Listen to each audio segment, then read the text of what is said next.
Şu an Bitlis merkeze bağlı Karşıbaşı bölgesindeyiz. Arıcı arkadaşımız Güven Güngördü'nün arılığındayız. Gördüğünüz gibi artık hasat dönemi başladı. Şu an bal hasadı ediyoruz. İlimiz bildiğiniz gibi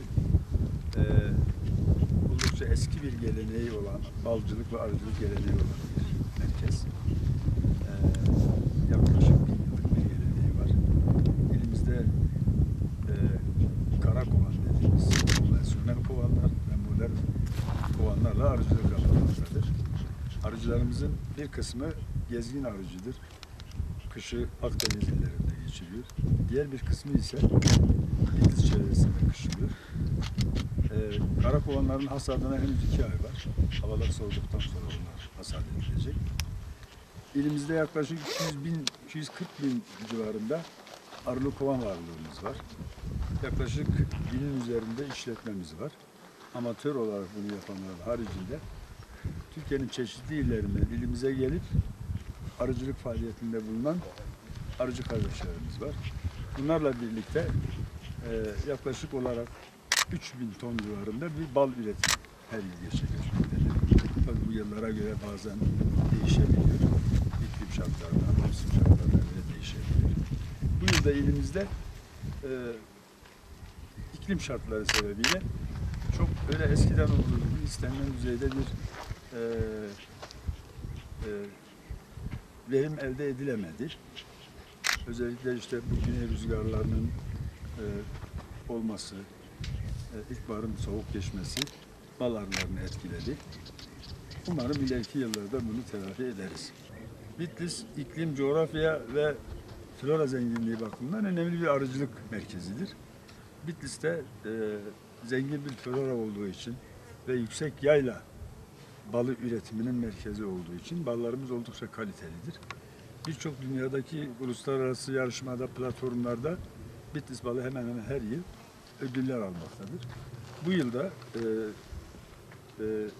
arıcı arkadaşımız, yetiştiricimiz Güven Güngördü'nün balıyla Bitlis Arıcılar Birliği olarak katıldığımız Londra Uluslararası Bal Ödülleri yarışmasında balımız altın kalite ödülüne layık görüldü.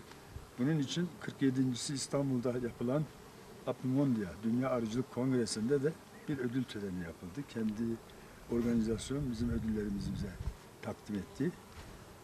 Ben bu sebeple arıcı arkadaşımız Güven'e ve diğer arıcılarımıza bu başarılarının devam etmesini diliyorum. Bitlisli arıcılar çok önemli bir hazinenin üzerinde oturuyorlar. Çünkü Bitlis'teki bitki yapısı, bitkisel kaynaklar ve yayla ve mera potansiyelimiz yani oldukça bu işe elverişlidir.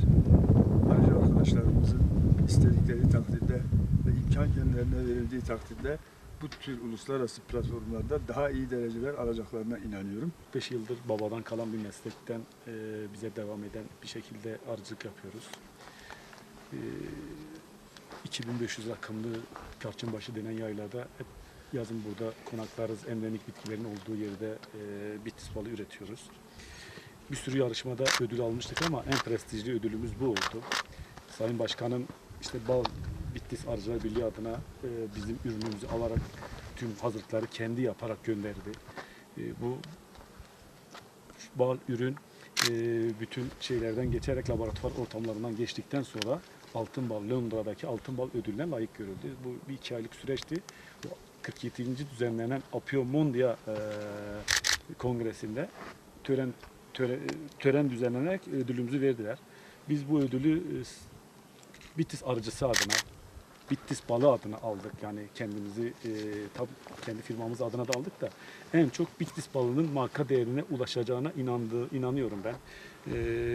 Bunun için emeği geçenlere, Sayın Başkanıma çok teşekkür ediyorum. Çünkü bütün her şeyle uğraşan kendisi oldu. Aldı, gönderdi, yaptı, her işi yaptı. Bitlis balının gerçek değerini hemen hemen bulmaya başlıyor. İnşallah bulacak. Bitlis balı hak ettiği yere gelecek. Çünkü bu doğayı görüyorsunuz. Burası hepsi kıraç arazi, bala uygun, doğal bal ormanları var. Mesela başka illerde herkes bal ormanı yaparken bizim burada doğal bal ormanı var. Mesela dünyadaki 3 tane endemik kevrenden 3'ü burada bizim bu bulunduğumuz Bitlis bölgesinde bulunuyor. Balda en önemli paritelerden birisi prolin miktarıdır. Türkiye'de hemen hemen en çok yüksek çıkan Bitlis balının prolin miktarı çıkıyor. Zaten en eskiden 180'di Tarım İl Bakanlığı'nın belirlediği. Sonra Bitlis balını yaptılar 380 çıktı. Şimdi 380 prolin miktarı altında olanlar ticari bal sayılmıyor. Zaten satış ortamında değil. Bitlis balı 1200, 1300, 1400 bazen laboratuvar ortamına ve bulunduğu bölgeye göre çıkıyor.